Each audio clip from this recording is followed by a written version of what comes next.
السلام علیکم، اعوذ باللہ من الشیطان الرجیم، بسم اللہ الرحمن الرحیم۔ حدیث صحیح مسلم۔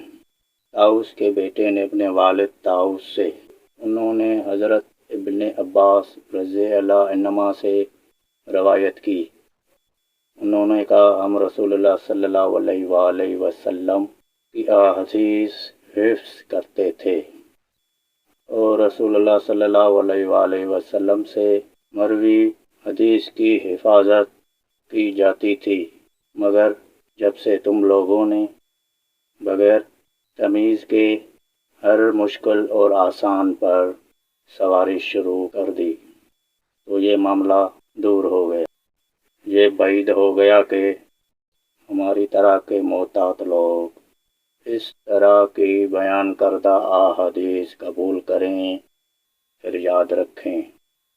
تو دوستو، یہ تھی آج کی حدیث بات، امید کرتا ہوں آپ کو پسند آئی ہوگی۔ دوستو، چینل کو سبسکرائب کریں، ویڈیو کو لائک کریں، شیئر کریں، کمنٹس کریں اور ہمیں سپورٹ کریں۔ تب تک اپنا خیال رکھیں۔ اللہ حافظ۔